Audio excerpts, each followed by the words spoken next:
Want, Mayor? Sorry, I needed to. Well, actually, my phone I have says 6:30. I guess we're ready, Mayor. Okay. You gonna gavel us? We ready? Yeah, well, hold on. For Krista. We're gonna start the meeting. At this time, I will call to order the City of Joliet, March 17, 2020, combined pre-council council meeting. Prayer will be led by Pastor Larry Tyler from the Second Baptist Church, 156 South Joliet Street, and afterwards, the pastor will lead us in the Pledge of Allegiance, and the meeting will be run by the Honorable Mayor Robert Odekirk. Thank you. Let us pray. Gracious God, we thank you for this opportunity to pause and to invite you into these proceedings. We thank you for this privilege to acknowledge our need for you both individually and collectively. We thank you both for the City Council and the constituents of this city and surrounding communities. We thank you for reminders to help us recognize our need for each other, and by working together with your presence, we can overcome the most extraordinary challenges. That said, we pray not only for our city, but for our country regarding COVID-19. After we have taken all due precautions, we acknowledge our utter need for you to overcome the associated stress and anxiety, not by fear, but more by faith. We ask that you, Lord, will be our shelter and safe haven, and with your protection and intervention, we as a people can overcome COVID-19. We ask for this vision to be upon us. We also ask for your grace and guidance in the annexation decision before us, that no matter the outcome, we can overcome the tension and still be a great city united under you, dear Lord. Dear Lord, we humbly ask these and all things in Jesus' name. Let everybody say, Amen. I pledge allegiance to the flag Of the United States of America and to the republic for which it stands, one nation, under God, indivisible, with liberty and justice for all. Amen. Thank you, Pastor. Is that it? That's it. Okay, all right. God bless. Thank you, Pastor. Yes. We'll begin with roll call. Mayor Odekirk. Here. Councilman Dickinson. Here. Councilwoman Gavin. Here. Councilman Hug. Here. Councilman Morris. Here. Councilman Mudrin. Here. Councilwoman Coleman. Here. Councilwoman Reardon. Here. Councilman Turk. Here. Before we move to the agenda items this evening, I believe Mike Hennessy is here with United Way who would like to say a few words. Just give a little bit of background. We've had staff meetings the last 2 mornings at 8 o'clock. Mike reached out to me yesterday and asked to be included. So he's going to give us all, the council and the community, an update on what is happening on the social services front. It's preliminary, but I thought it was really helpful. So thank you, Mike. Thanks for coming in. Mayor, if I may, just before Yes. Mr. Hennessy starts, could you please explain to the folks at home what we're doing here tonight? And there's no other people here, only, do you want to explain why we're so far apart? Sure. Thanks, Steve. I was actually going to do that after Mr. Hennessy. Oh, I'm sorry, I and just right away. thought because people are watching, they're going, what are you Exactly. doing? So I don't want to steal their thunder. Okay. Good evening, Mayor, members of City Council, staff on the other side, and those who are watching tonight. I appreciate the reaching out to your United Way of Will County as that resource, as you know, to unite communities, especially during these challenging times, to work together to help one another. And as the Mayor mentioned, I sent him a note this morning and copied both Steve Jones and Krista Desiderio, knowing the announcement that was made and the Herald News about the emergency situation with the City of Joliet, what you're doing to mobilize resources. So it was nice enough, about 6:30 this morning, Steve responded, what are you doing at 8 o'clock? And I said, where do you want me to be? And he had a city meeting, staff meeting, so I was glad to be there to give an update. And I shared with your team leaders just some of the things that we're trying to gather. What is being passed around, I don't know if all of you have it, is our community impact partners. These are the organizations that we invest in that are providing critical services to people. A little over 91 programs. And on the back, you'll see a list of the programs that we're supporting, as well as some of the things that we do as well on a regular basis. And things like this bring a community together to help one another, as Pastor mentioned in his remarks. The point of contact, and you see on top of the flyer, is Crisis Line of Will County. You know that, your team members know that.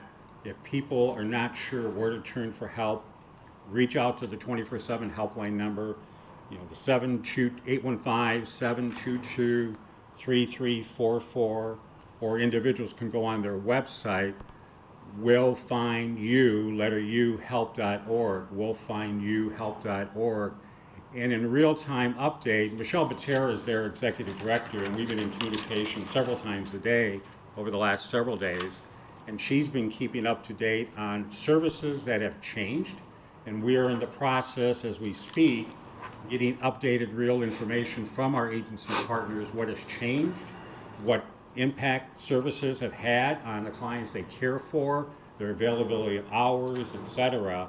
We'll be having that soon on our website. We'll be getting those updates as we've been receiving them from Michelle. So when the individuals do call them, they'll have real-time information about what is available to assist them. Now, I gave Michelle a heads up this morning because, as was mentioned in the article that you had with Mayor, and talking about people needing wellness checks and making sure they're okay, they have what's called the Sunshine Program. And every day they're calling a number of seniors, making sure they're well. There might be reminders from some seniors several times a day to take medication. But also now they would welcome anyone else that would have someone that they would like to add to that list that they will call every day or a couple times a day just to check on them. Of course, the Meals on Wheels program is another opportunity for daily meals. And when I was speaking to them a little while ago, there's about 150 seniors that receive a daily hot meal. And that also makes a wellness check too. And if something is happening, they can call an emergency situation, call the paramedics, the police to come out and rescue them. But if any of the people watching right now have someone that they would like to call or add to the Sunshine call list, please give Crisis Line a call and they will add them. And I checked with Michelle if she's going to need some additional volunteers, and you may have some of the city staff that may be willing to give some time just to make those friendly calls at the Crisis Line of Will County Center. We'll keep you apprised of that. Also, the feedback we're receiving from our partners, some in-kind items, sanitizing items, and just basic things that everyone is required to have, they're running very short and need some additional supplies. And also, 75% of our agencies are experiencing some funding challenges because of some of the fundraising events that have been canceled or planned to cancel. Important revenue that they rely on may not be there. They may defer these events, but it still may not, again, reach the capacity and resources they were hoping for. So we're monitoring that.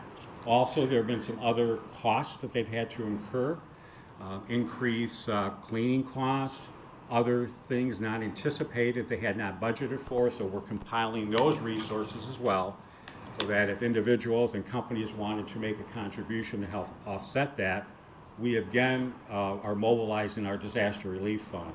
As you know, we have this agreement with the city going back probably several years, but this fund was established back in 1990 when the Plainfield tornado, Joliet, and Crest Hill tornado impacted.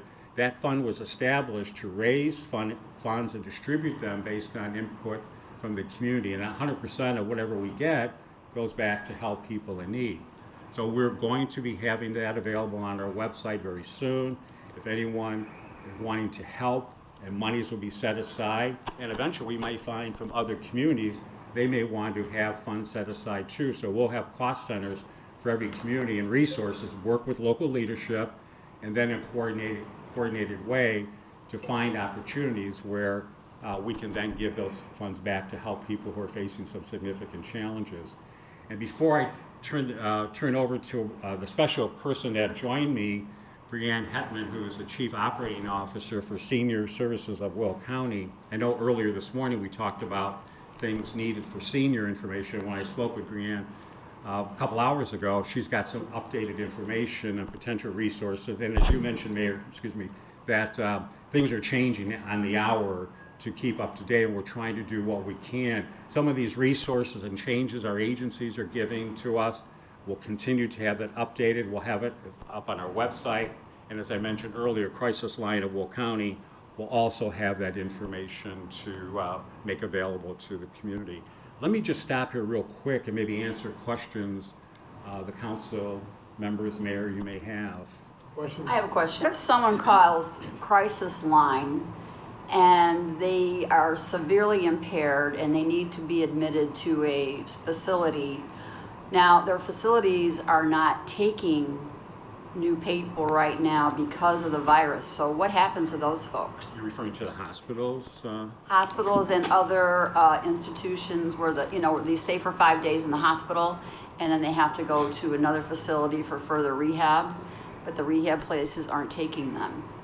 Well, we're going to have to check, and I think Ruth Colby was here yesterday to speak with you from Silver Cross, and I know you're reaching out to also Amita St. Joseph Medical Center. We'll have to find out what the protocols are. I mean, right now, if someone calls, we're telling them to call 911, and they'll tell them to call 911 as well, and for them, what the ambulance, what the fire department and paramedics will do in transporting to that individual, that's not something that I have looked at for this presentation this evening. It was just more of at least a network of where to go, but that's what Michelle or whoever receives the call from Crisis Line of Will County will tell that person to please call 911.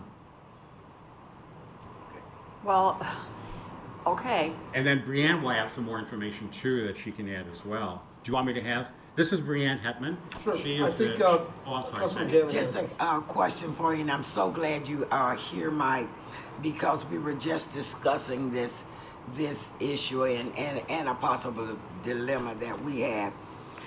In my district, and I know in our Councilman Morris's district as well, we have elders that are our seniors that are shut in. We do our best in terms of trying to provide them food. We have, food delivered for the sick and the shut in. The thing that I'm concerned about with the elderly people and maybe with the helpline, I'll start referring some of those names, but the wellness checks are very important, and I hope that the people out there that have families who have seniors in their family are doing their due diligence and watching. But those people who don't have, we're trying to build this network where we can reach out and make sure that we bring them the resources that they need. So if I heard you correctly, I can call this number and give you some names. Yes. Of some elderly. Okay, we shall do that, and as well as volunteers as well. Correct. So we want to be able to help as well on that. So I thank you so much for bringing this. It's such a timely piece to be talking about right now, so thank you, Mike. You're welcome. And I'll have Brianne then give some updates, which Perfect. answer maybe Councilwoman's question, plus Absolutely. Councilman Big Daddy. Absolutely. Thank you, I'll Mike. just start with the question and then we can kind of go into a little bit of what I prepared. So the long-term care facilities, including skilled nursing care, as well as rehabilitation facilities, as well as long-term care, are all collaborating together. And all of them right now, according to what we have heard from our daily call from the Illinois Department on Aging, is that each of them are implementing their own internal protocols right now because there is no exact directive from the state on how they're proceeding. So the administration in each independent facility is working to make sure that anyone that needs to be placed will be placed. So I can tell you we have moved individuals from hospital care, 5-day stay, 3-day stay, into long-term care facilities in Will County. In the past 3 days, 2-day, it has happened. However, there are different protocols in different long-term care facilities depending on certain circumstances. You know, their visitors are restricted, of course, but there's other protocols depending on what is happening in their current facility that they have to make accommodations. So if there is a senior or an older adult, someone that is in need of rehabilitative services, they will be able to get those services. It's just a matter of putting the necessary things in place. The state has waived some of the requirements that we usually have to do in order to expedite those processes. So they'll work directly, like for example, Amita St. Joseph Medical Center would work directly with, Villa Franciscan, and then they would make sure that there's a bed available. So right now, we are not hearing that there is no opportunity for someone to get care or have access to care. It actually is being expedited. It just depends on which facilities. It's a lot of the same hoops that we have to jump through on a regular basis with some extra. But everyone is cooperating. All those systems, healthcare systems, skilled nursing, we're all working together to make sure that needs of our community are met. So I would not think that that's an alarm that we need to sound right now, but it is definitely something that is taking some navigation. Okay, thank you. Absolutely. And there definitely is a plan, and I can speak specifically to senior services, to make sure that we are providing outreach and wellness checks to every senior that we come in contact with. So for us here in Joliet, every month we see an average of about 6,000 seniors from the city of Joliet. So we touch them in one way or another, whether we see them in person, whether we talk to them on the phone, or whether they're a part of our intensive case management program. So there's a lot of individuals right now, over 3,000, that we are triaging and making sure that we do wellness checks to each and every one. And through partnerships from United Way with the Crisis Line of Will County, we're making sure that we will have a plan to contact any senior in Will County needing information, resources, more programs, access to any information that they need so that they can stay safe and healthy. It is our internal protocol that we've been starting to implement this week to make sure that those things happen. We did have to restrict our hours at our center here in downtown Joliet, but that's really just open to the public, restricting those that are the traffic coming in and out. Everybody, we are still available by phone. You can contact us, and if it's after hours, you can definitely contact the Crisis Center of Will County. That number is 815-723-9713. Go ahead, question. Is that the crisis number you gave? That is senior services number. Do you have the crisis number to give as well? Yeah, it's right on the top of your. Yes, Oh, it's right on the top. 815-722-3344. That's the 24/7 helpline number. Or one can go on the website, willfindyou.help.org, and then you can do a search on what services are available right to your specific zip code of where you reside in Will County and Grundy County as well. They cover both counties. They also, on their website, it converts into about 20 different languages, which is helpful for a person that may be communicating a different language.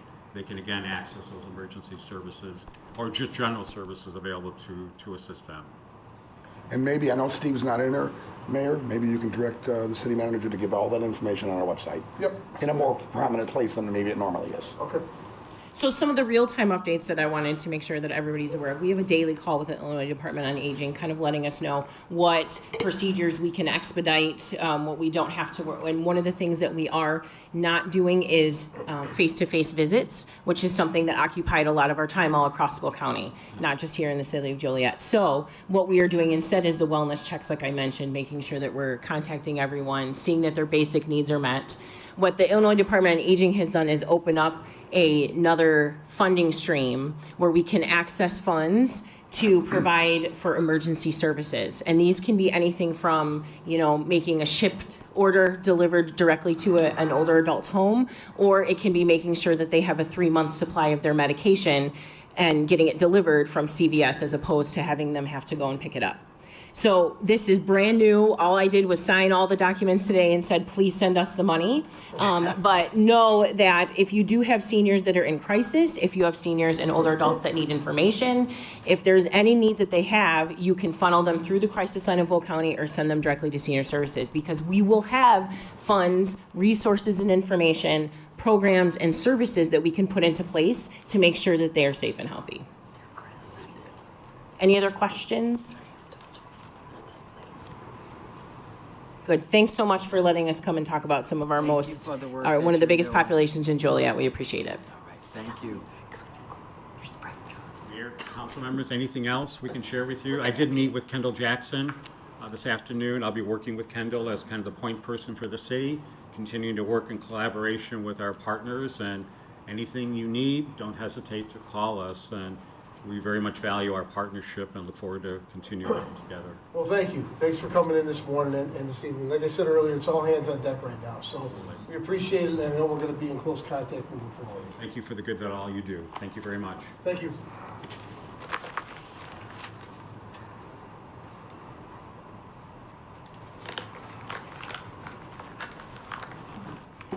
What a week. As Councilwoman Coleman asked as the meeting was started, what's all this and how do we explain this to our residents?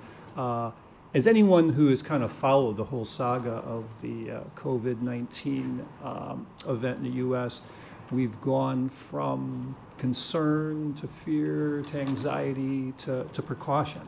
And I believe it was Thursday or Friday of last week, the thought was groups of perhaps 1,000 or so would be frowned upon as sporting events started to be canceled.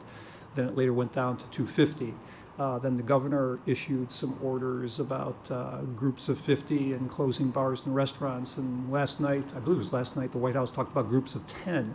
So what we've done from the city's perspective in terms of helping protect residents, each other, council people, et cetera, is we've taken the council chambers and basically shrunk it down.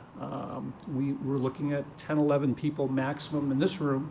And behind us, we're calling it the green room where the staff is. We're basically prepared to answer any questions, appear at a moment's notice and deal with any council issues or presentation items that occur. So what you're seeing is our own demonstration of social distancing. As you all know, 6 feet is the prescribed number. We have council members down here on the floor of the council chambers, basically isolating themselves a little bit.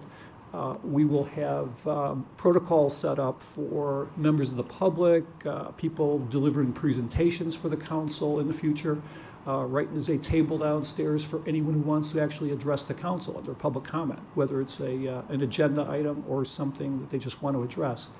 At this point, there's no one that's signed up, so at least tonight, we won't have members of the public up here, but it's just another way where if people do want to address the council, there's a little bit of a protocol to prevent us from filling the room beyond a capacity that we're comfortable with.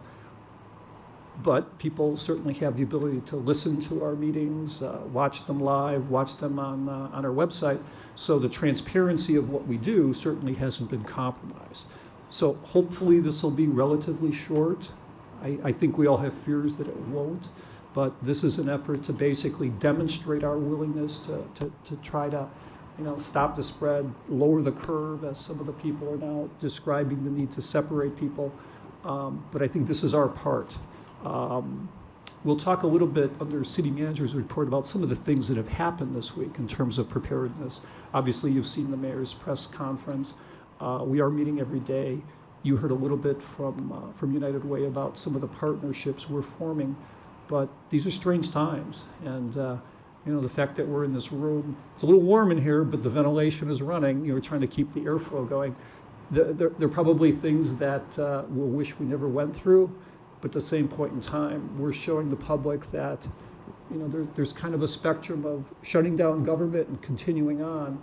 I think as long as we can do it, we need to continue on and give service to our residents and keep the business of government going. So that's what we did. Questions?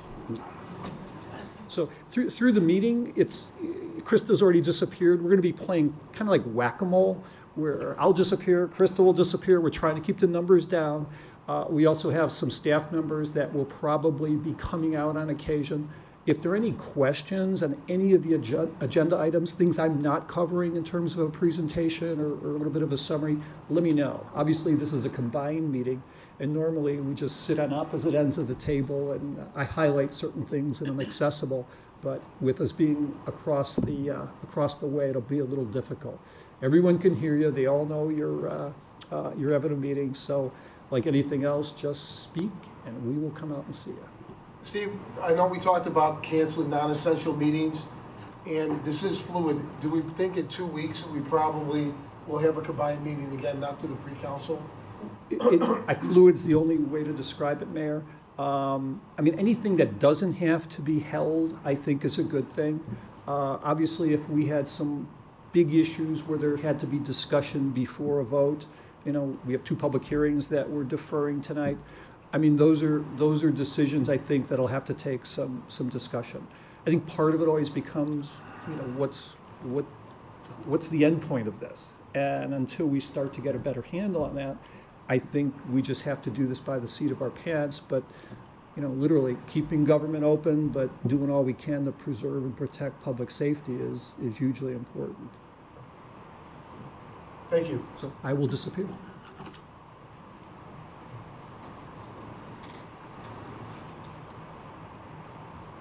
The next on the agenda is a proclamation that was removed from the agenda this evening. So moving on, under Mayor Odekirk, we have appointments. First is the Firemen's Pension Fund Board of Trustees. Tonight, the mayor is recommending Eric Mattson be reappointed to the Firemen's Pension Fund Board of Trustees. Is there a motion to approve? So moved. Been motioned and seconded to approve. Councilman Dickinson. Councilwoman Gavin. Aye. Councilman Hug. Aye. Councilman Morris. Aye. Councilman Mudrin. Councilwoman Coleman. Aye. Councilwoman Reardon. Councilman Turk. Next are appointments to the Tree Advisory Board. Mayor is recommending the following reappointments and appointments to the Tree Advisory Board. Reappointments: Karen Fonte, Wilhelmina Yeager, Rita Renwick, Mary Shanehider, and Ralph Schultz. And appointments: Jean Phelan and Betsy Satcher. Is there a motion to approve? Second. Been motion and seconded to approve. Councilwoman Gavin. Aye. Councilman Hug. Aye. Councilman Morris. Aye. Councilman Mudrin. Councilwoman Coleman. Aye. Councilwoman Reardon. Councilman Turk. Councilman Dickinson. The next appointment, tonight the mayor is recommending the following appointments to the Comprehensive Plan Advisory Board: Megan Millen and Gabriella Shanahan. Is there a motion to approve? So moved. Second. Been motion and seconded to approve. Councilman Hug. Aye. Councilman Morris. Aye. Councilman Mudrin. Councilwoman Coleman. Aye. Councilwoman Reardon. Councilman Turk. Councilman Dickinson. Councilwoman Gavin. Aye. Motion carried. Next is the approval of the agenda. Is there a motion to approve the agenda as written with the following change? Remove Council Memo 159-20, which is a resolution entering into a lease agreement with Hudson Hollister and Illinois Sole Proprietorship at 50 East Jefferson Street, Joliet Union Station. Is there a motion to approve with removal of Council Memo 159-20? Motion and seconded to approve. Councilman Morris. Aye. Councilman Mudrin. Councilwoman Coleman. Aye. Councilwoman Reardon. Councilman Turk. Councilman Dickinson. Councilwoman Gavin. Aye. Councilman Hug. Aye. Motion carried. Next is citizens to be heard on agenda items. I was notified there are none this evening.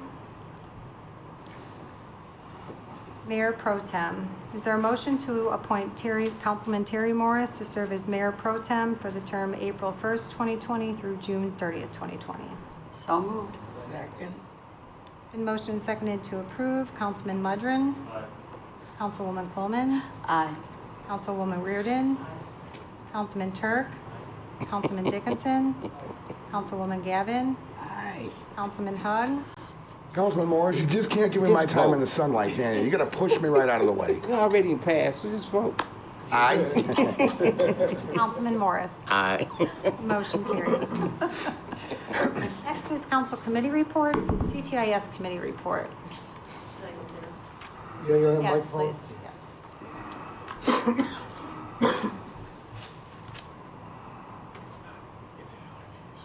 The Communication Technology and Information Systems Committee met on March 11th at 4:15 in the Executive Conference Room. In attendance was Councilman Turk, Councilwoman Gavin, David Brainer, and Chris Sternal. We discussed the continued need for upgrades in technology for the police, fire, and ambulances, the necessity to ensure Axon cameras, GTAC, laptops and Cradlepoint routers are updated regularly. IT is also continuing to complete the squad camera installation. We recommended for approval to the full council a $300,000 911 grant. Portion of that grant will go towards those projects. We also recommend to approve the Axon contract, the equipment purchase and professional services installation contract. All the funds necessary are available without a budget amendment. Chris Stern discussed the payroll project switching from ADP to Tyler Munis.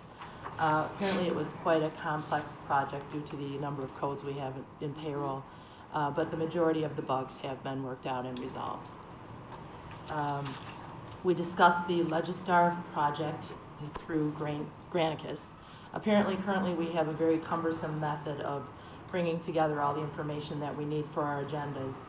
So Legistar will give the staff the ability to compile our city agenda electronically, bring the information together that way rather than running from different location to location to have things signed. The look of the agenda will be revamped, and then it is expected to go live in August. We've been hearing about the progress with the upgrade to Windows 10. The migration has gone very well. There's only a few computers left. They pretty much consider it done. And then the last, for new business, we discussed what everybody's discussing, how IT department is preparing if, we should have more issues with the city having problems with this COVID virus, and what they're doing to make sure that the city will continue to run, will be able to still be able to provide the services and the IT necessary. And we've been having that. Would you like to speak about it, Dave?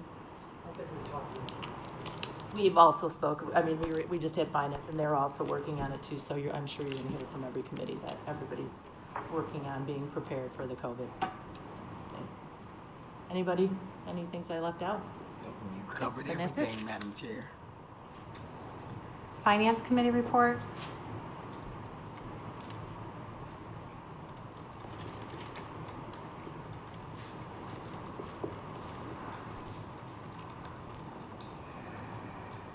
The Finance Committee report, comprised of Councilwoman Reardon and Councilman Mudgeon and myself, met at 5:30 this evening in the executive conference room to review the following items. The fourth thing on the agenda I'm going to come back to, but we reviewed the monthly financial reports. We're right where we were last year as far as tracking the revenues and expenses. Reviewed the personnel summary, travel expense report, invoices paid, found them all to be in order and recommend their approval. But I'd ask if Jim Kadati can come over and explain the ordinance amending Chapter 28 on the taxation of the hotel and motel accommodations of the City of Joliet Code of Ordinances. Jim?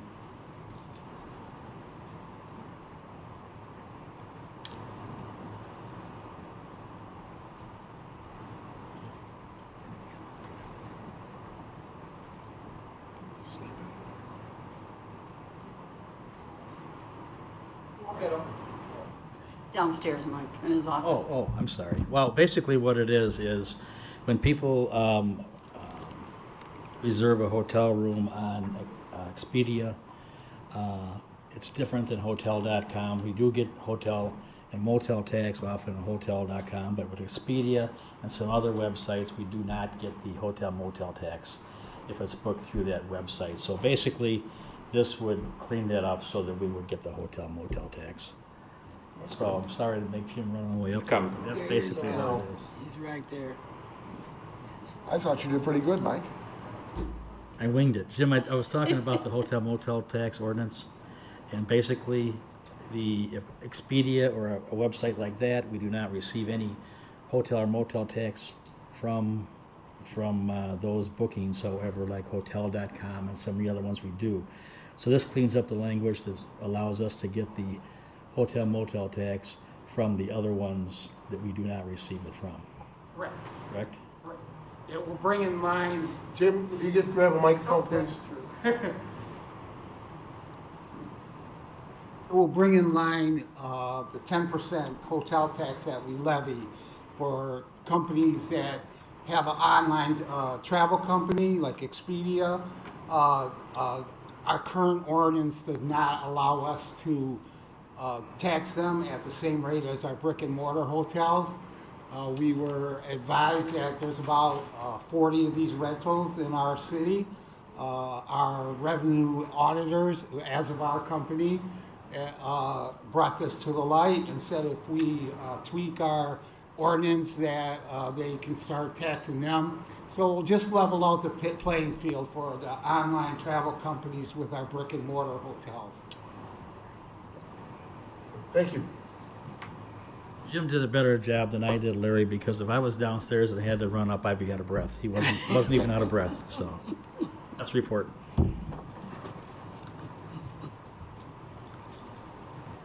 Public Safety Committee report. Okay, Public Safety met in the green room this afternoon at 6 o'clock. Councilman Dickinson and myself were present. Councilman Hugg was not there. I was in the parking lot attending a distance. Okay, all right.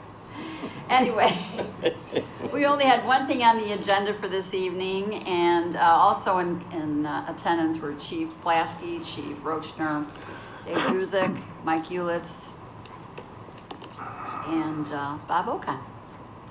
Anyway, the one agenda item we had was to approve the authorization of purchase of an E1 single axle 100-foot quint apparatus for the Joliet Fire Department. The one they have in place right now is from 1994. They still will be able to keep it and tweak it for other uses, but they're in dire need of a new one. He has police officers younger than that one. So the cost will be $1,097,674, and this particular engine will be modified to our specifications, and it will be ready for us by the end of October, and I believe it is in the budget, and that's what we approved this evening. There were no other public comments. However, I'm going to ask, there's a press conference held yesterday about the COVID virus with Mayor Odekirk and Chief Blasky and Chief Rochner, and I'm going to have each one come in, and if you missed the press conference, they can explain how we're dealing with these items. Chief? Good evening. This is very unusual. I'll just hit the high notes that we spoke about yesterday at the press conference. Joliet Fire Department is continuing to provide service to our citizens, and we have not reduced the number of firefighters working. All 9 of our stations are operational and staffed. We continue to monitor the information from IDPH as well as CDC for any direction or changes. We also remain in close contact with Silver Cross Hospital as well as Amita St. Joseph's Hospital. We're being proactive by having the communication center ask additional questions of those who call 911 with flu symptoms. And if those questions turn out to be positive, and what the questions are asking is, does the patient have a fever? Do they have an active cough? Do they have difficulty breathing? If those questions are being answered correctly, then the crews are being notified while they're en route to the patient that they may have a positive virus and to take additional precautions. The crews are being outfitted with personal protective equipment, including the N95 respirators, gloves, and gowns. If we deplete the N95s, the CDC has approved the use of surgical masks until the N95s have been replenished. At the worst case, we also have the option of our air packs. If we begin to receive a large number of calls for COVID-19 exposed patients, our intent is to implement a plan where we will put additional ambulances and crews in service where their sole responsibility will be to address and transport those patients. This will minimize the exposure to our department personnel and our frontline ambulances. And we had asked everyone to continue to follow the precautions outlined by the state of Illinois, the Illinois Department of Public Health, as well as the CDC. Questions? Thank you, Chief. Thank you. Now, Chief Rochner, thank you. Good evening, everyone. Some of the things we talked about yesterday that we've implemented for our officers. We're doing rolling roll calls so they're not meeting in groups before they go out on shift. We do it over the radio, so they leave from their home, they sign in on the radio, we do a roll call, and then we give them the updates from the day. We've been sending out daily briefings to our guys from the Illinois Chiefs of Police Association, the International Chiefs of Police Association, all the new information and what other departments have been doing. We've also stopped our officers riding together in 2-man vehicles. We separate them but put them in the same area still. But, when they're in a car, they're less than a foot apart. And if we're telling people to stay distance, it doesn't look right to have them that close. Plus, like we said, we're trying to distance as best we can because we need to work. We need to be out there. Our services haven't changed. They're not going to change. But we are encouraging people to use our call-in reporting and also our online reporting, for civil matters, for past tense criminal damages, for all the minor criminal offenses and the non-criminal offenses. We'll do those reports online or over the phone. We will not send an officer to those locations unless, of course, there's a public safety issue. So important things like that. Keeping the place clean is big. We still have our front area open for citizens to come in. Only come in if you have to. If not, like I said, use those other services. But everything we've been doing, we're going to keep doing and keep the city safe. We had a couple phone calls today with the state police on the restaurant and the bar business issues. So please, if you have those, please keep them closed as the governor's asked. They're going to be looking into those to handle those issues when they come along. So, any questions? All right, thank you. Thank you. So as a side note for me, being a nurse, I've been preaching this for a couple weeks now. I'm going to go over it again. Hand washing is the key here, people. I can't stress that enough. 20 seconds, and people say, I don't know how to wash my hands. No, you don't. You have to wash your hands like this, in between the fingers, wash again for 20 seconds, and you sing happy birthday or twinkle, twinkle, little star or anything to entertain yourself while you're washing your hands. I'm telling you, that's the key. If you're gonna sneeze, sneeze into your elbow, or if you have tissue or your coat or something, and then throw it away and wash your hands again. If you're gonna cough, cough into your coat, your elbow, don't cough out, and please don't use your hand, because you use your hand, then you touch everything, and that's how the virus is spread, by droplets. Whether you may not think you have it, but that's even colds or flu. And right now, flu is at an all-time high. So there's a difference right now between COVID-19 and the flu. And right now, I know the hospitals have an excess of flu folks right now, besides, because COVID-19, we only had the one person here so far. Now I heard there's 3, but they were did have a lot of folks with the flu. So I can't stress that enough, but please, please, please, when you go out, if you don't have to go out, don't. And if you do, keep your distance from folks.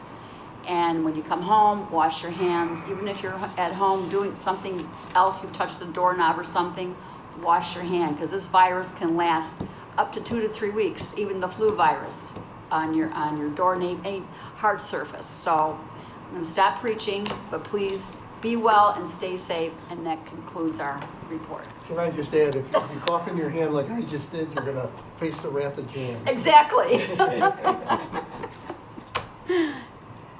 Safety first. Public Service Committee report. The Public Service Committee met yesterday at 4:30 here at City Hall in the council chambers. And we all sat 6 feet apart.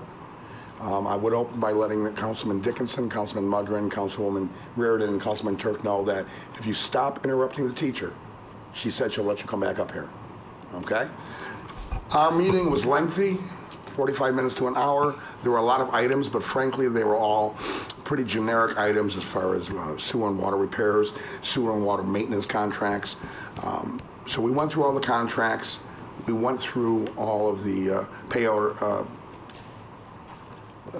change orders, pay estimates, and final payments. We reviewed everything under ordinances and resolutions as well, found everything to be in order. I would ask Allison Swisher, while I say a couple more things, if she could come here to speak. So the one item I do want to highlight, other than the other standard items we went through, and they all appear on our agenda tonight, and all of the items were unanimously approved for recommendation to the full council for council approval, is the Wyland Mayor's Challenge for Water Conservation. And if Allison could give there you are, you can explain it better than me, because there's prizes possibly involved. That's correct. So we're very excited to bring this forward again to the city. What it is a water conservation challenge that is put on by the Wyland Foundation, and last year was the first year we participated. And so between April 1st and April 30th, every resident of Joliet is encouraged to go to mywaterpledge.com, and on there you can take a very about 5-minute pledge to conserve water and energy. And then when you do that, you're entered in to win prizes. And then the city, within each of the population categories that has the most participants, there's also prizes then for that community. And last year was our very first year participating, and we still finished, I believe, in the top 30. Even this was our first time, so we're really encouraging everyone to participate. And like I said, there are prizes that you can win, and we'll be promoting this via social media and not using the billboards too. But we really, given that we're looking to switch water sources, water conservation is a big component of that, and we really encourage everyone to conserve. Thank you, Allison. And it dovetails, Mayor, Council, it dovetails perfectly with what we're embarking on, which is the new water source. Because as Allison said, that's a huge part of making that work is conservation. So, and there's prizes. Who doesn't like prizes, right? So we, of course, voted unanimously to recommend approval by the council to participate in the Wyland Mayor's, what's it called again? Full name? Water Challenge. Water Challenge. Thank you, Mayor. And that would be, and I apologize, at the meeting was myself, Councilwoman Gavin, Councilman Morris, as well as Allison Swisher, the head of Public Utilities, and some of her staff, and as well as Jim Trisna, Director of Public Works, and Mike Ulitz, and I think I covered everybody? Anything else to add, folks? Wasn't Kendall there? No. Then that would be the report, Mayor. I don't think who all was there. I show no other reports. Under consent agenda, approval of the minutes. It's recommended the minutes of the pre-council meeting held on March 2nd, 2020, and the minutes of the council meeting held on March 3rd, 2020 stand approved as recorded. Invoices paid report. It's recommended this report be received and placed on file. In Council Memo 139-20, it's position vacancies. It's recommended the city manager be authorized to fill 1 police lieutenant position, 1 police sergeant position, and 1 police patrol officer position, and any subsequent vacancies which may occur.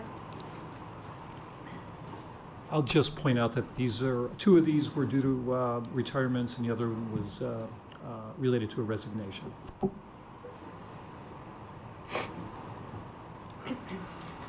Is there a motion to approve said consent agenda items? It's been motioned and seconded to approve. Councilwoman Coleman? Aye. Councilwoman Reardon? Councilman Turk? Councilman Dickinson? Councilwoman Gavin? Aye. Councilman Hug? Aye? Councilman Morris? Aye. Councilman Mudrin? Motion carried. Under agenda items, motion to approve the written decision relative to the ethics violation complaint 2020 JEC-02. The Inspector General, Chris Regis, is here to explain this item. Hello, everyone. Mayor, if I could, I'm sorry, Chris. I have some questions I want to ask Corporation Counsel, and I'm going to actually make a motion to table this. I'm going to discuss some things with Corporation Counsel on this. So my motion is to table this to a further meeting. And if you other folks have questions, you can talk to the Corporation Counsel too. But can we leave it open-ended as a table? Sure. Open-ended until, I guess, Corporation Counsel and the Inspector General brings it back in.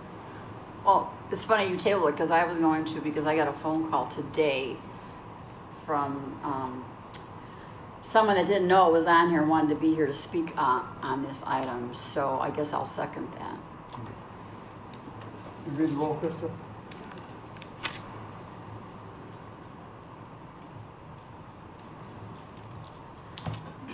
So it's been motioned and seconded to table the motion to approve the written decision relative to ethics violation complaint 2020 JEC-0-02 to a date to be determined. Councilwoman Reardon? No. Councilman Turk? Councilman Dickinson? Councilwoman Gavin? Aye. Councilman Hug? I'm sorry? Councilman Hug? Aye. She called me Councilwoman. Did I? Councilman Morris? Aye. What's wrong with you? Councilman Mudrin? Councilwoman Coleman? Aye. Motion carried, the item was tabled. Krista, I know this is all new. There's no microphones for them, so we should record, let the public know. That was a 7-1 vote with Councilwoman Reardon voting no. We'll make sure the record shows that. Thank you. Council Memo 141-20, motion to approve a contract with Slavin Management Consults for an executive search for city manager for the city of Joliet. Mayor? Yes. I'd also like to make a motion here to table this based on everything that we have going on opening the time to hear the presentation. Can you step to the mic? Just no one at home can hear what you're saying. Sure. Thank you. I'm sorry, it's inconvenient, but we should get an accurate record of this. I'd like to make a motion to table this resolution based on everything we have going on with the virus and all the economic development pieces we have going, and the new presentation or statement from interim city manager Steve Jones would stay on through the amount of time we want him / through the year if necessary. Second. A second. Been motioned and seconded to table Council Memo 141-20, which is a motion to approve a contract with Slavin Management Consults for an executive search for city manager for the city of Joliet. Councilman Turk? Aye. Councilman Dickinson? Aye. Councilwoman Gavin? Aye. Councilman Hug? No. Councilman Morris? No. Councilman Mudrin? Aye. Councilwoman Gavin? Or, I'm sorry, Councilwoman Quillman? So we're tabling this, or we're not removing it? Tabling it. No. Councilwoman Reardon? Krista, that was a 5-3 Yes. vote. The 3 noes were Councilman Hug, Councilman Morris, and Councilwoman Quillman. Motion carried 5-3. If I could open this up, then maybe go back to the microphone. Yeah. Oh, you have one now. Thank you, Dave. So what is the plan now? 2 weeks ago, you want to hire another search firm because you passed on the finalists. Now you want to table that. So what are we doing? There was concern about the cost of hiring another firm, and we have a email from Steve Jones on how he'd like to, could stay on. I think this is something that we need to hear from Steve on what his plans are, and I think we need to hear from everyone on the council on what their thoughts are. You realize that he's a part-time employee. I do. Okay. So part-time city manager, you and your 5 votes believe is the proper way to proceed? I can't speak for the other people who I'll voted ask them yes, next but time. You think we don't need a full-time city manager for the next year? We should operate with a part-time city manager. he is not a part-time city manager, he's an interim city manager that is not a full-time employee under all of our pension and health benefits of the like. But You he's might here want to every look at day. the contract, he can't work over 35 hours a week. I can tell you, from being the mayor for 5 years, the city manager's job is a 70 or 80-hour week job. So he is a part-time city manager, but I just want to make the record clear, if that's your recommendation tonight, we don't need a full-time city manager. That is not what I said. I feel he's doing an excellent job. I feel we have a number of issues going that he is well on, and he would be our best choice at this time. Okay, Councilman Dickinson, you take the mic? You voted to table this, if you could tell us why. But I, for one, think Steve Jones is doing a great job. And, you know, at this time, I think he's the right person for it.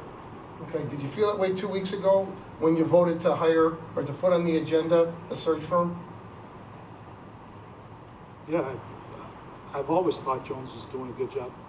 And you believe we don't need a full-time city manager? I think he puts in all the hours that we need him to. 35 hours is adequate. I think whatever he works, he does a great job. Well, that's what he works, because he'd be in violation of the contract if he worked more than that. See, Claire, I don't know if you read the contract or not. I have. Okay, Councilman Turk. Yes. You're saying that we don't need a full-time city manager? Not at all. No, that's what you're saying. No, I'm not. You're about to allow a part-time contract employee to do this job for now over a year? Is that what we're doing? I think Steve Jones and the team he has working with him is doing a great job. That's not what I asked, Mike. You're not Well, answering the question. Let me finish. Well, answer the question, Let me please. finish. And the fact that we did get an email from Mr. Jones since the last meeting that I think I would like to sit down and talk to him as well as the other council persons here in closed session to see what we want to do. And if that's the case, then we could hold off on the search. Councilwoman Redden, can you take the mic, please? Again, you're probably going to echo what your 5 compatriots are saying, but right now, he's a contract employee. He's not subject to the city code of ethics because he's not an employee of the city of Joliet, and he cannot, per the contract, work over 35 hours a week. So you think that's what the city of Joliet needs, a part-time city manager who's not subject to the code of ethics for the city? I don't believe he's working part-time. I don't consider him a part-time employee. I consider him a full-time employee without the city benefits. His contract, the only reason that you're saying that is because it's showing the amount of time they have off for vacation time and things of that sort. Other than that, he is a full-time employee. I've never called, I've never had an issue with getting a hold of Steve Jones ever. He's been great, he's been responsive, he's done a very good job at everything that's been brought to him. And at this point, I think that we should leave Steve on for now, let things play out in the city with all this mayhem that is potentially to happen. As soon as tomorrow, I've been told that we could have city buildings closed, we could have municipal buildings closed.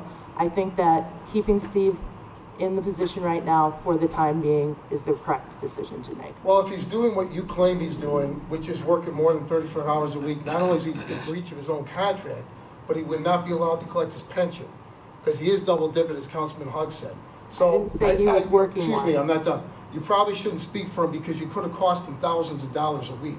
Right now, I believe Steve is collecting $18,000 every 2 weeks by collecting the pension and by the funds that you have voted to give him. So I think you probably should clear the record and maybe let him come Okay, and well, clear then the I'm record sorry that whether he is in fact working the full-time hours that you claim he is.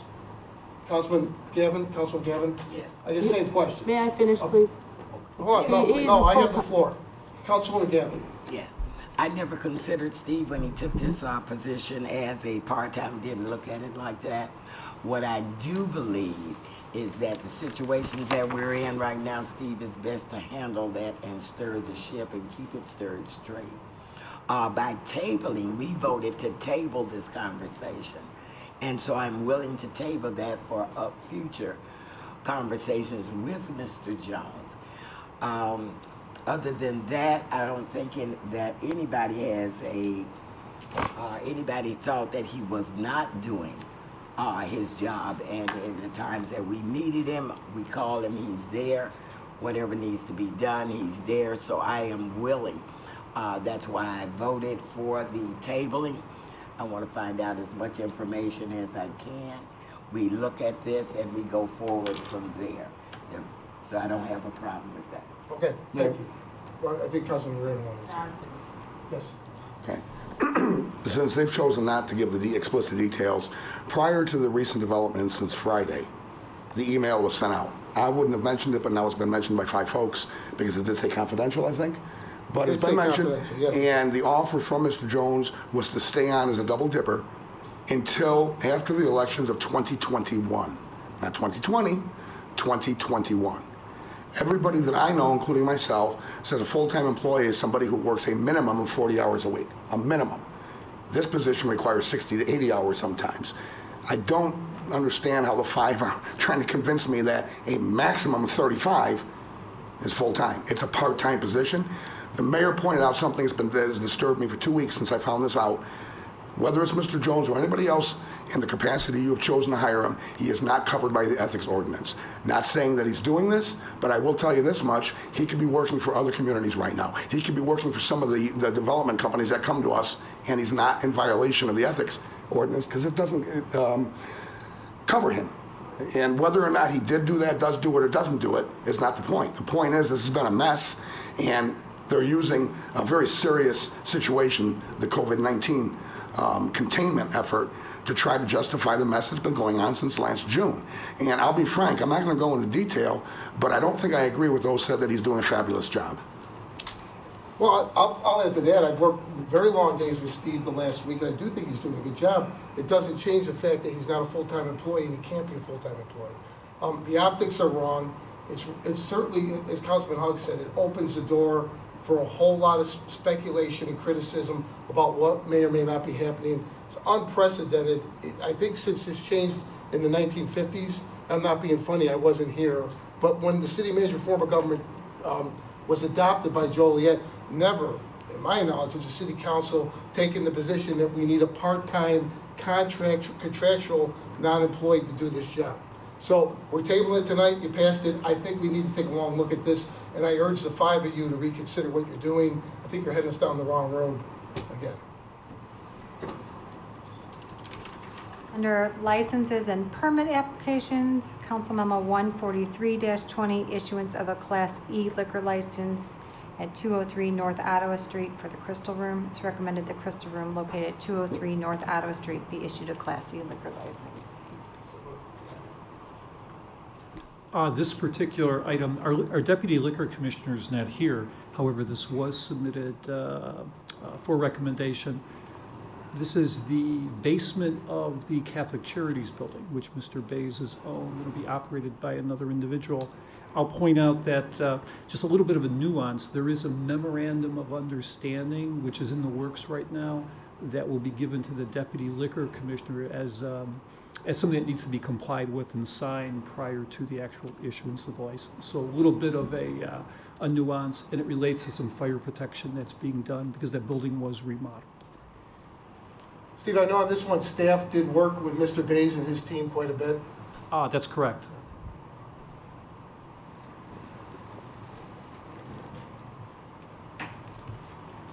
It was motioned and seconded to approve Council Memo 143-20 is the issuance of a Class E liquor license for the Crystal Room located at 203 North Ottawa Street. Councilman Dickinson. Aye.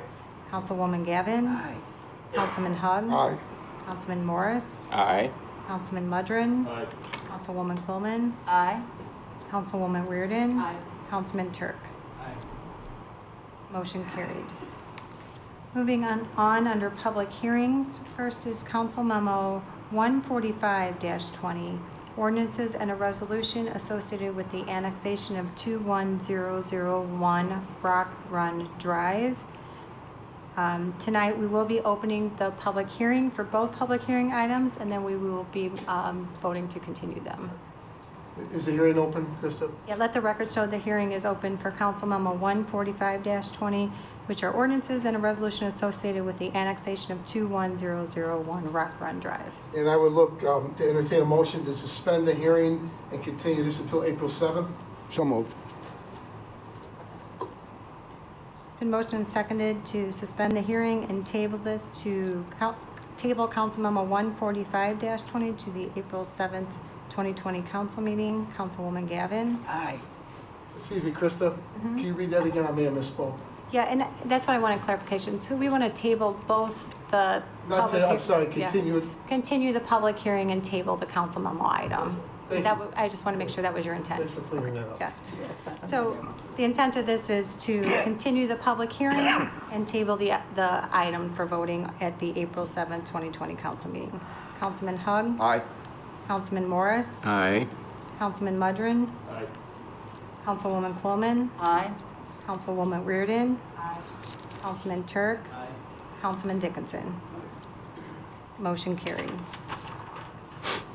Next is Council Memo 146-20, resolution approving the pre-annexation agreement for 1,260 acres with Eastgate Logistics Park Chicago LLC for Compass Business Park.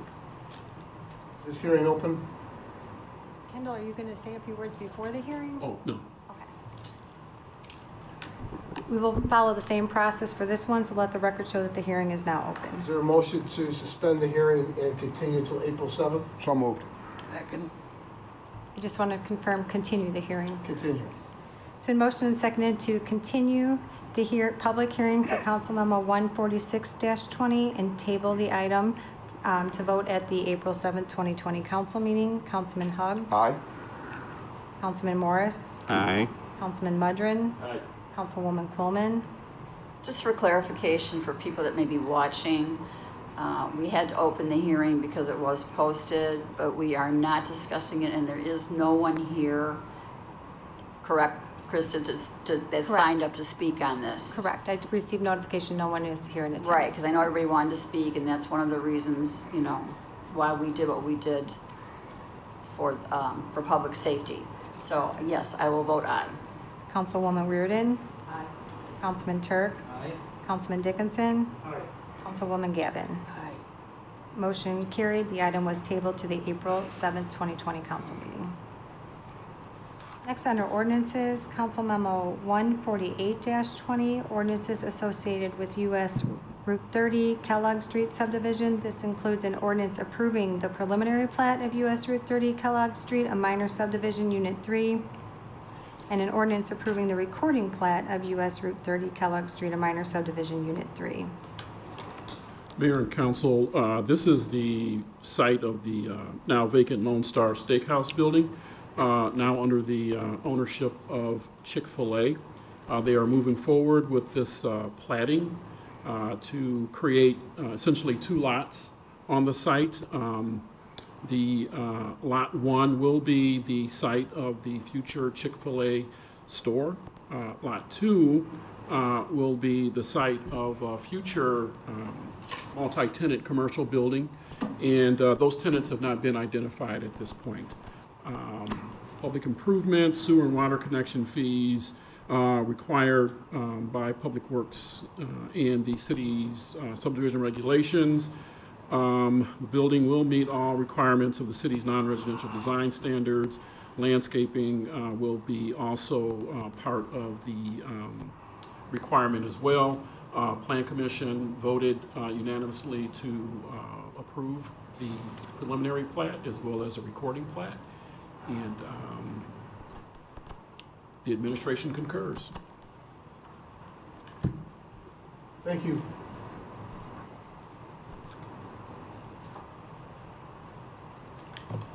Is there a motion to approve Council Memo 148-20, which is ordinances associated with U.S. Route 30 Kellogg Street subdivision? It's been motioned and seconded to approve. Councilman Morris. Aye. Councilman Mudrin. Aye. Councilwoman Coleman. Aye. Councilwoman Reardon. Councilman Turk. Councilman Dickinson. Councilwoman Gavin. Aye. Councilman Hug. Aye. Motion carried. Mayor, Yes. the next couple of items, well, they come with a positive recommendation from the zoning board. Traditionally, what we do on this is people that if they should have an opportunity to come here, if they missed the zoning board of appeals meeting, they can talk about under public comment on agenda items. I think these two items should be continued as well. There may be nobody that shows up, but I think the same consideration has been given to the large development should be given to these two small pieces. So I would make a motion to table until the next meeting, which is the April 7th. April 7th. And I don't know if I can do two at once. I would make a motion to table Memo 149-20 and Memo 150-20. I'll read their full titles too as part of the motion. It's been motioned and seconded to table Council Memo 149-20, an ordinance approving a variation of use to allow continuation of a 2-unit 835 and single-family residence and a series of variations in an R3 1 and 2 family zoning district located at 833 and 835 North Broadway Street, and table Council Memo 150-20, an ordinance approving a variation of use and a series of variations to allow continuation of 2 single-family homes on 1 parcel located at 339 South Reed Street. It's recommended both these items be tabled to the April 7th, 2020 council meeting. Councilman Mudrin. Aye. Councilwoman Coleman. Aye. Councilwoman Reardon. Councilman Turk. Councilman Dickinson. Councilwoman Gavin. Aye. Councilman Hug. Aye. Councilman Morris. Aye. Motion carried. Council Memo 149-20 and 150-20 were tabled to the April 7th, 2020 council meeting. Next is Council Memo 151-20, an ordinance amending Chapter 28, Taxation, Article 7, Hotel and Motel Accommodations of the City of Joliet Code of Ordinances, allowing collection from online travel companies. So moved. Second. It's been motioned and seconded to approve. Councilwoman Coleman. Aye. Councilwoman Reardon. Councilman Turk. Councilman Dickinson. Councilwoman Gavin. Councilman Hugg. Aye. Councilman Morris. Aye. Councilman Mudrin. Aye. Motion carried. Council Memo 152-20, an ordinance declaring certain properties as public nuisances. Mayor and council, this is our public nuisance list. We have 5 properties for your consideration. The first one, 1105 North Prairie, vacant since 2017. There are a number of fees that have added up on this property. Utility bill fees, city board up and grass cutting fees, as well as administrative adjudication fees that are now totaling up on this property. We could find no contact information for the owner. Letters were sent out earlier. And our second property is 29 Wilson Avenue. This is a fire-damaged single-family residence that caught fire back in October of 2019. No permits to date have been submitted for the repair of this structure. 211 Wilson Avenue, another fire-damaged single-family residence, which caught fire back in the summer of 2019. To date, there are no permits for repair of this structure as well. 224 Duncan Street, a single-family ranch wood frame detached garage that's been vacant, and this is for several years now. Deteriorated roof, broken windows, extensive water damage to the interior. We have found mold in the building, and the garage siding walls are coming off of the structure. The final property on the list is 411 Sherman Street, vacant since October of 2018. Again, holes in the roof, extensive water damage to the interior, mold has been found, extensive animal as well as human excrement in the property. There is also Joliet Police Department discovered a body in the structure February of this year. And the recommendation is for declaration of public nuisance for all properties on the list. Mayor? Yes. Quick question for Kendall. If we move forward on these 5 items, they've already created quite a long history and have been derelict. And is there an opportunity, if we approve this tonight, for them to, if they, saw the light, to come to you later? Yes. Okay. That's all I needed to know. Is there a motion to approve Council Memo 152-20, an ordinance declaring certain properties as public nuisances? So moved. Second.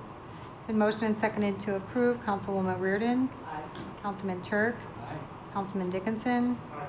Councilwoman Gavin. Aye. Councilman Hugg. Aye. Councilman Morris. Aye. Councilman Mudrin. Aye. Councilwoman Coleman. Aye. Thank you. Motion carried. Moving on under resolutions, Council Memo 154-20, a resolution of the City Council of the City of Joliet, Illinois, in support of the Wylands Mayor's Challenge for Water Conservation. It's recommended said resolution be adopted. So moved. Second. Been motioned and seconded to approve. Councilman Turk. Councilman Dickinson. Councilwoman Gavin. Aye. Councilman Hugg. Aye. Councilman Morris. Aye. Councilman Mudrin. Aye. Councilwoman Coleman. Mayor, could you explain for some folks that are watching at home don't know what this is? The Conservation Challenge? Yeah. Maybe have Allison come back and give the details. Yeah, I thought she did that earlier. She did. Did she give it earlier? Yeah, during my Oh. report. I was reading something else. I Okay. apologize. Okay, I'll vote aye. Councilwoman Reardon. Motion carried. Councilwoman, I would just say for the boomers watching, hit rewind. Council Memo 155-20, a resolution approving an intergovernmental agreement with the Illinois Department of Transportation for the various traffic signal improvements projects in the City of Joliet. It's recommended said resolution be adopted. Second. Been motioned and seconded to approve. Councilman Dickinson. Councilwoman Gavin. Councilman Hug. Just to be clear, because I didn't go into detail, I just want to make a mention. I'm going to say aye on this too, because this is for them to give us 85% of the cost of updating our traffic signals along Jefferson. So it's about getting money from the state. Aye. Councilman Morris. Aye. Councilman Mudrin. Aye. Councilwoman Coleman. Aye. Councilwoman Reardon. Councilman Turk. Motion carried. Council Memo 156-20, a resolution appropriating funds for the various traffic signal improvement projects. Did I just read? No, I'm sorry, I just want to make sure I wasn't rereading it. This is appropriating the funds for the various traffic signal improvements projects in the city of Joliet. It's recommended said resolution be adopted. So moved. It's been motioned and seconded to approve. Councilwoman Gavin. Aye. Councilman Hug. Aye. Councilman Morris. Aye. Councilman Mudrin. Aye. Councilwoman Coleman. Aye. Councilwoman Reardon. Councilman Turk. Councilman Dickinson. Motion carried. Council Memo 157-20, a resolution accepting a permanent easement for 818 Home Drive for the Belmont Interceptor Replacement Project. It's recommended said resolution be adopted. Second. It's been motioned and seconded to approve. Councilman Hug. Aye. Councilman Morris. Aye. Councilman Mudrin. Councilwoman Coleman. Aye. Councilwoman Reardon. Councilman Turk. Councilman Dickinson. Councilwoman Gavin. Aye. Motion carried. Council Memo 158-20, a resolution approving the Joliet PSAP's 911 surcharge reallocation grant. It's recommended said resolution be adopted. It's been motioned and seconded to approve. Councilman Morris. Aye. Councilman Mudrin. Councilwoman Coleman. Aye. Councilwoman Reardon. Councilman Turk. Councilman Dickinson. Councilwoman Gavin. Aye. Councilman Hug. Aye. Motion carried. Council Memo 159-20 was previously removed from the agenda. Next is Council Memo 160-20, a resolution entering into a lease agreement with the Will County Historical Society, an Illinois not-for-profit 501c3 corporation, lease of 3 vacant city-owned lots on the north side of East Jackson between Garnsey Avenue and Youngs Avenue for relocation of the George and Delilah Cassidy House. As council will recall, this is the lot that we are utilizing for the relocation of the Cassidy House from the site of the Thorntons. Normally, disposing of property is a relatively easy thing, but due to the fact that there are certain procurement rules for municipalities, governmental bodies of getting rid of land, we would have had to come up with an appraised value and actually sell this to the Will County Historical Society. So what we've come up with is let's call it a lease purchase agreement. 10-year period, they pay us $1 a year, and due to the fact that they will be incurring maintenance costs during that time frame, mowing grass, grading, etc., we feel that that maintenance that they'll put into the property would actually exceed what we would have spent. So it's a creative way to get this in their hands. So that's why this is referred to as a lease agreement. Thank you.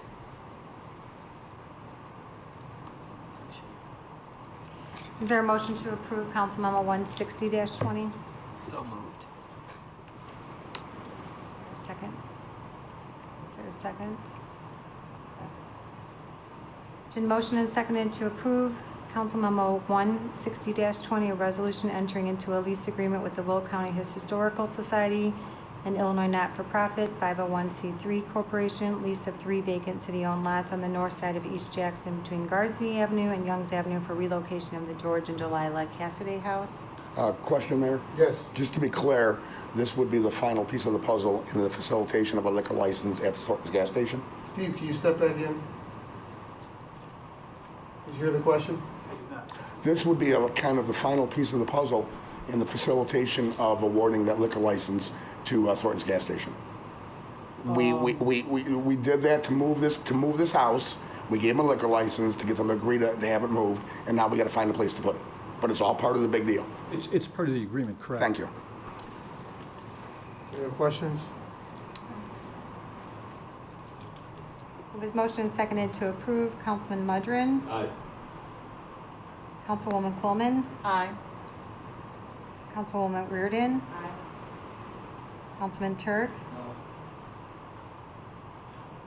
Councilman Dickinson. Councilwoman Gavin. Aye. Councilman Hug. No.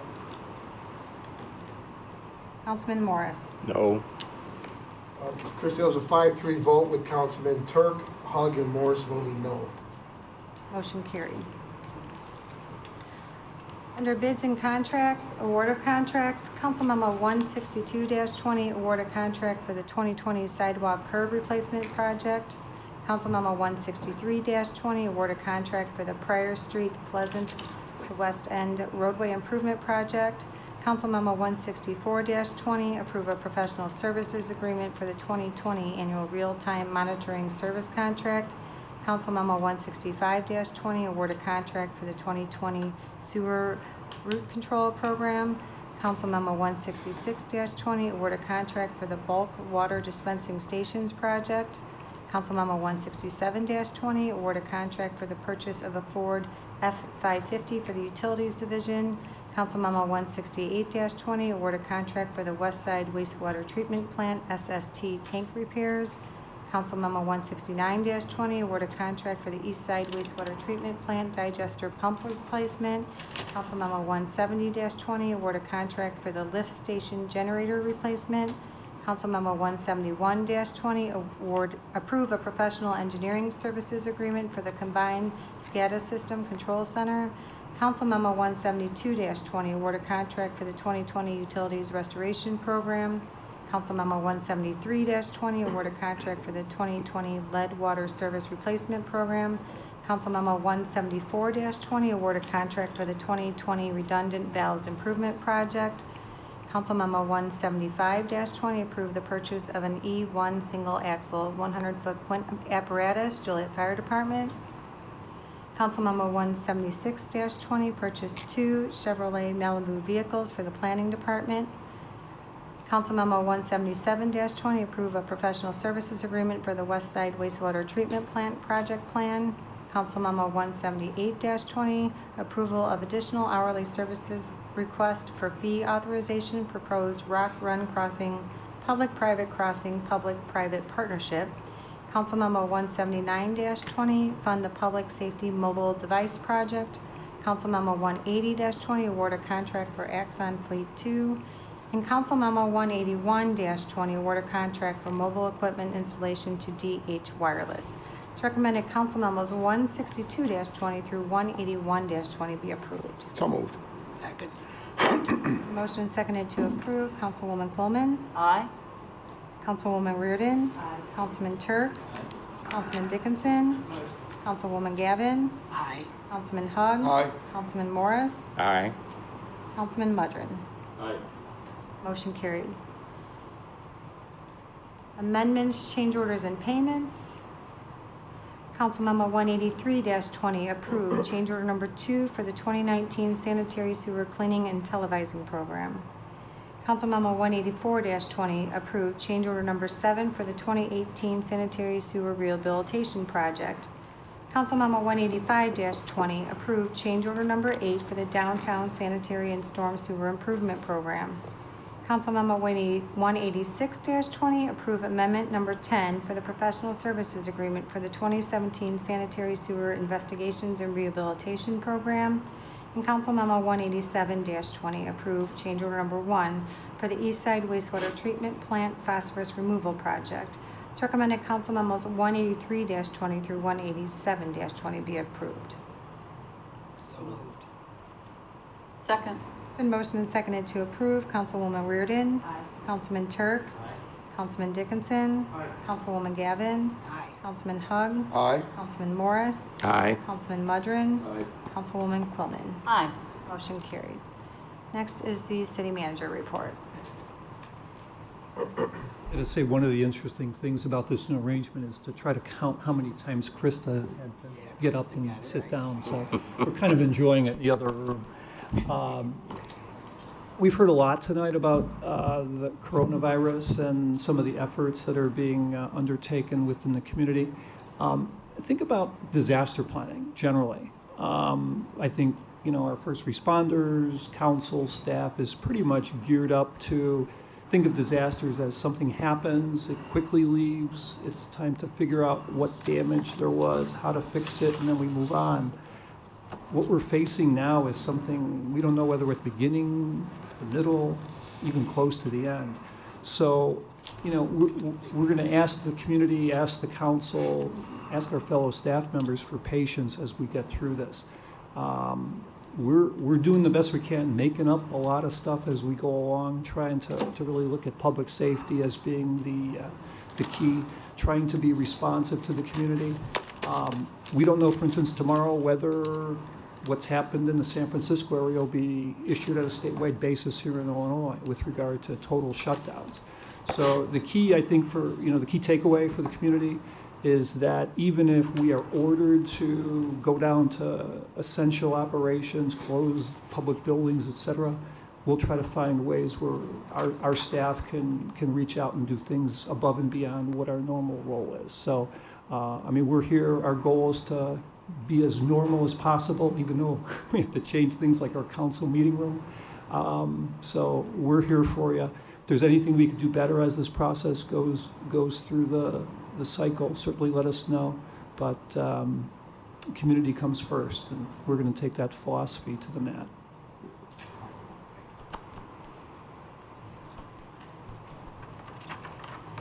Next is new business not for final action or recommendation. Your first up, sorry. Ready? Just one thing, Your Honor. I'd like, if I could get Kendall to give us an update on 10 Richard Street. We talked about it maybe a couple of months ago. I haven't heard anything else. I kind of want to know. And I did want to let you know Mr. Dixon is here to speak under public comment as well. Thank you. The company that will be doing the soil testing is TSC. I did sign the requisition earlier today for those services. Our building department will be contacting TSC tomorrow to get the testing scheduled. Get the test. Okay. And then we don't know from that point once. Yeah, we'll have to see what the results are, as well as the recommendation from the project engineer in terms of possible solutions. Thank you, Kim. Thank you. Appreciate it. Anything else? Ready? Yeah, no, I'm good. One item, it caught my attention when you were questioning the majority 5. Councilman Mudrin had said that one of the 3 reasons you gave had something to do with the economic development things that are going on. I want to be clear on this. Since the majority 5 have brought us down this path last June, we, outside of the North Point project, which is pending and now postponed because of the COVID-19 situation, we've had no substantive economic development. I'm the chairman of the committee, projects brought forward. Thankfully, we're still working on ones that came back during the 4-year period prior to June, when this council was all rowing in the same direction and was hitting on all 8 cylinders, such as Cullinan, such as the hotel that we just approved downtown. Those were not new since June. We've had 0 substantive projects since you guys brought us down this path, other than most recently the consideration of the North Point project, which is, I think, is a default project. It went through 2 other bodies already, right? One village and the county. So I just wanted to be clear on that as a comment. Thank you. Terry? Nothing, no. Eric? I didn't say new projects, I said economic development projects. And one of those projects that has a lot of open ends yet is the Cullinan project that Mr. Jones is heavily involved in. Jan? No. Terry? Mike? No new business, no. Next is public comments. Mr. Dixon is here this evening. Can someone bring Mr. Dixon up, please? I assume they're downstairs, Krista? They're waiting inside the elevators. so- Okay.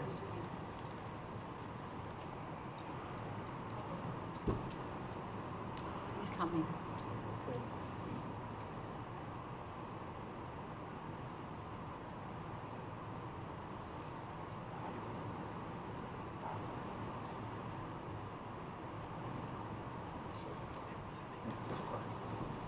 Good evening.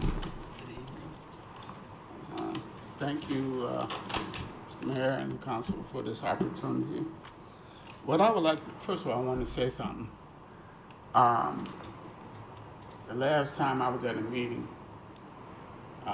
Mr. Jackson said he signed the paperwork then. Now I'm hearing he signed it again today. But anyway, what I want to read is a document I had for years. It says, attached, please find an appraisal that was done for your property at 10 Richard Street. The estimated market value is $122,500. In our discussion with interim city manager, there was additional $3,500 in moving expenses that will be included in the city's offer to purchase your property.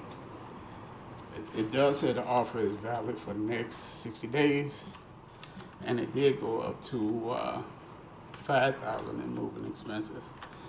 That letter and a copy of the appraisal that was done was both by Kendall Jackson. What's the date of that letter, sir? The date of the letter is October 6, 2017. And yes, it is March 17, 2020.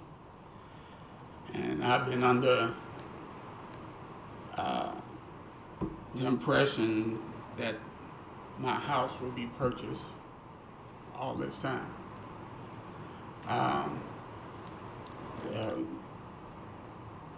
The driveway, I heard earlier they talked about how concerned about they was with the property that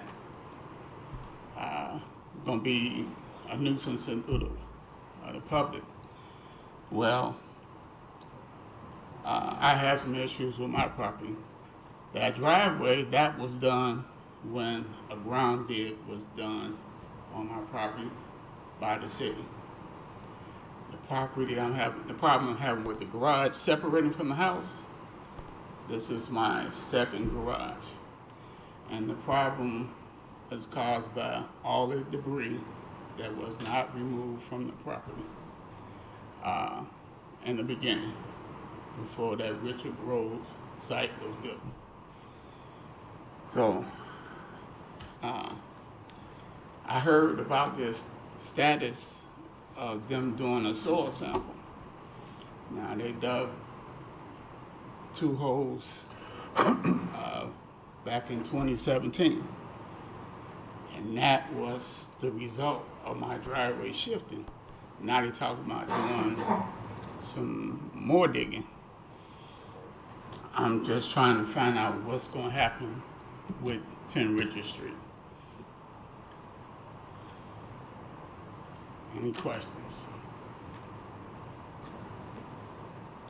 I do have a question for Kendall if you're finished. Your comments done? Yes. I think you need to step out then. Okay. Kendall, step back in, please. Thank you.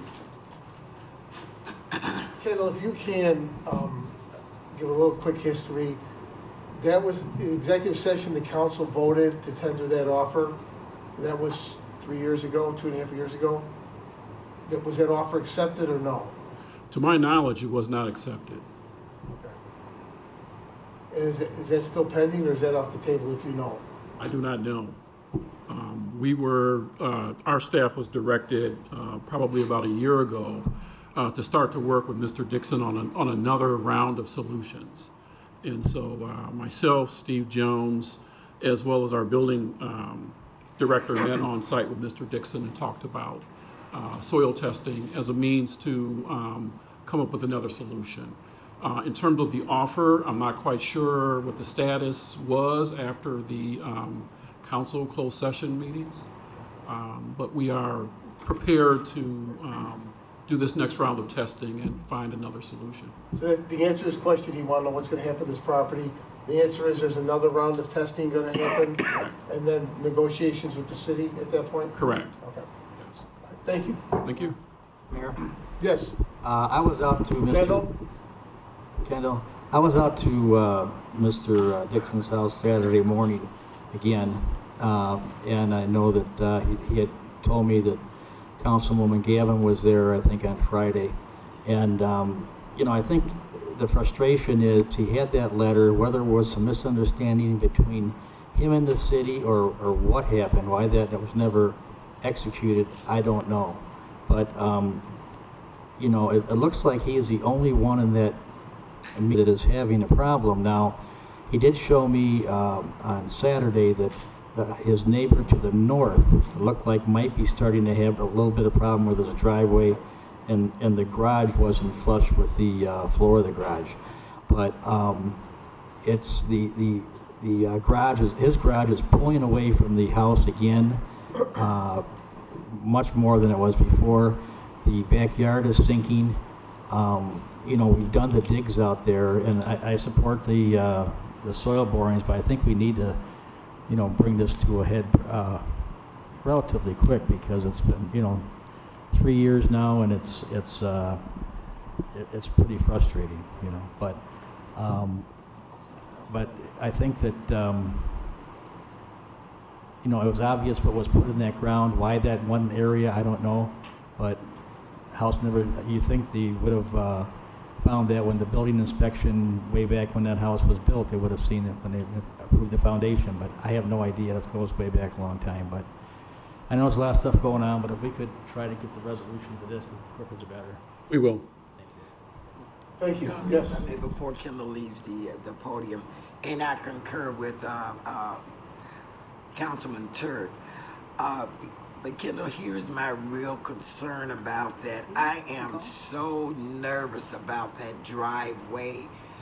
I took additional pictures. The garage has separated a little bit more from the last time I was out there a year or so ago.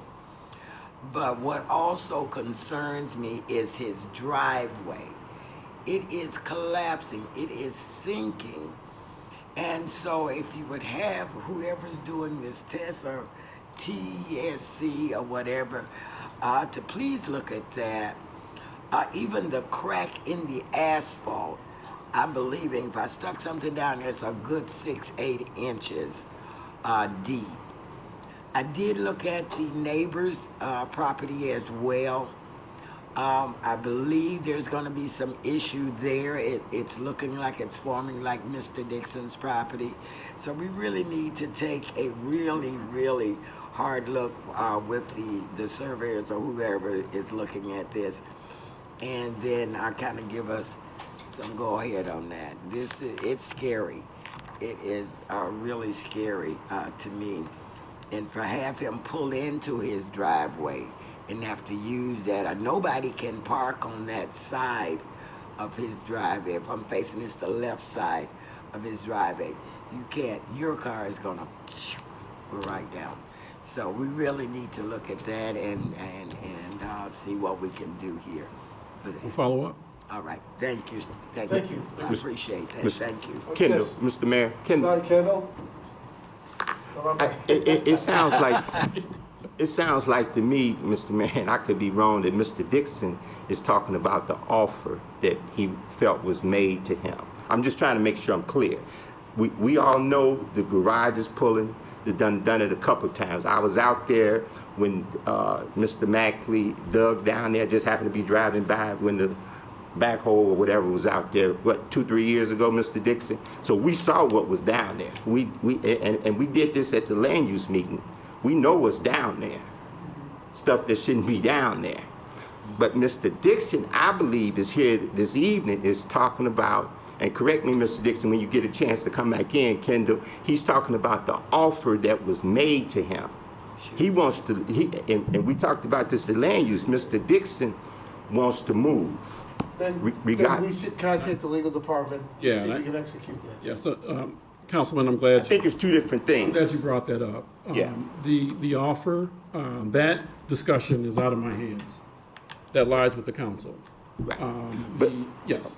I'm sorry, Kendall, but Mr. Dixon needs to, I think, like the mayor said, we need to get the legal, because Mr. Dixon feels that an offer by Mr. Jackson was made to him, and he's waiting on that offer.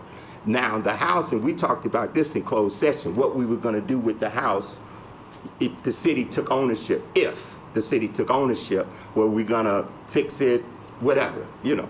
Remember that in closed session? We talked about that. I wasn't in closed session. I know you weren't. I'm talking to my colleague. I'm sorry, Ken. But I just wanted to be clear so we not keep going back and forth over this every 2 weeks. I totally, Either what we're gonna do with Mr. Dixon and then what we're gonna do with the house. Mayor, Yes.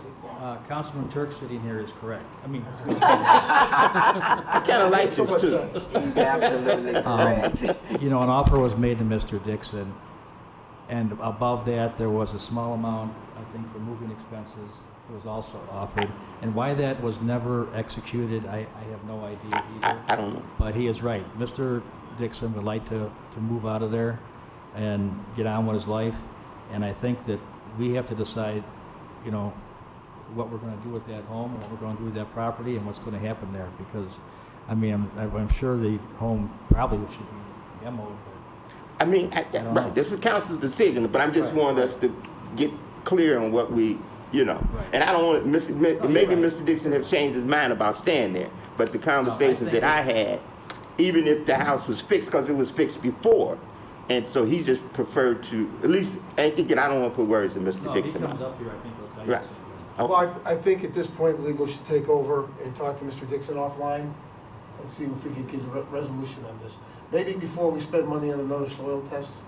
Yeah, so what we can do is suspend the soil test for now and get legal involved and see if there can be a resolution that way. Okay. We'll- And they're here, if maybe walk Mr. Dixon over to them? Yeah. Okay. Okay, thank you. Thank you. There is no one else here for public comments this evening, so next we will move to mayor and council comments. Just like to, If you want to pull the mic over, Don? Here. Thank you.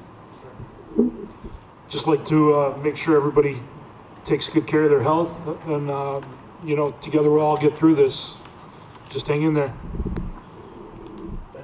The elderly care and our sick and shut in, let's all work together to make sure they have the resources and the tools that they need. I thank United Way for coming up with their solutions and their crisis helpline. I will be calling them for sure. I know that there are several families out there that could use this. The other thing I'd like to, as well as our homeless population, you know, we must pay attention to them as well. And how do we get them the resources that we would need, because they are a part of our city. They're underground in our city, some of them, so, but we really, really need to reach out to that homeless population and make sure that they are taken care of as well. Thank you, Your Honor. Councilman Morris? No, nothing else. Councilman Mugger? I hope everyone had a non-traditional way of celebrating St. Patrick's Day today. Try.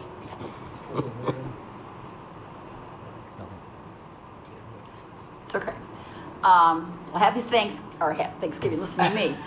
Happy St. Patrick's Day, everybody. Like Councilman Mudden said, hope you're home celebrating at home with your loved ones. Please check on your neighbors and be careful of your pets. I read an article today where if you feel like you're sick, have a fever or a cough, you know, don't let your pets kiss you in the face. They can't get it from you, but they just want to take precautions on that, because I know a lot of people like to let their dogs lick them in the face. So, but if you have a fever, cough, difficulty breathing, please don't stay home. Go right to the hospital to get checked. It could be the flu, but who knows in this what's going on here. Again, hand washing is the key. Just please be well, stay safe, and don't go out if you don't have to. Thank you. Thank you. Yeah, to that point, Councilman Mudgman, my head's in, not with St. Patrick's Day, we're purple today, so I was more worried about the viruses, I think. But a couple things. We did do a press conference yesterday with Ruth Colby from Silver Cross Hospital was here, with Chief Roaster and Interim Chief Blasky. This is a very difficult time, we all know that. I will tell the public that I am in constant contact with the governor's office. They are doing conference calls at least once a week I spoke with the governor's office last Thursday. I spoke with the governor's office Saturday afternoon, and I will be speaking with them moving forward. We are going to give regular updates to Joliet citizens as to what's going on. The press conference yesterday won't be the last one. Krista, I know we put that on on Facebook. That was put on the city website and also is broadcast on Channel 6. We will give regular updates along those nature when we have information to pass on. What I think the people of Joliet, their expectations should be, number one, I think Steve Jones made it clear, but I'm going to emphasize that the city government is not going to shut down. I know we all received emails from opponents of North Point who are criticizing us for having this meeting. They couldn't be more wrong. People in Joliet depend on the services that this city provides. One of the services is what the city council did tonight. We voted on a slew of items that need to be passed, payroll, all the different contracts, the amendments, the change orders. So I want to compliment my peers for coming tonight and doing our job. The essential services in the city are not going to shut down. There's all sorts of rumors about new recommendations that may come tomorrow or later this week. Whatever they are, I can assure Joliet residents, our police department, our fire department, our water department, our street department, and the essential people at City Hall will be out doing their jobs. And in this case, not only putting themselves at risk, but potentially their families at risk. I declared a state of emergency yesterday. That was done in consultation with Mr. Jones and with our legal department. Essentially, what that does is it loosens the strings, some of the bureaucratic snafus that we can hit to allow immediate attention to different things that need to be done within the city. For example, I issued an edict yesterday about credit card payments. There's a 3% surcharge if you pay by credit card as opposed to coming to City Hall and paying. We cannot waive that surcharge, but we will apply it to a future credit card bill. So we're encouraging our residents to do that if they can avoid coming into City Hall. We are going to waive all late fees during this emergency period. We have suspended all water shutoffs in the sake of public safety.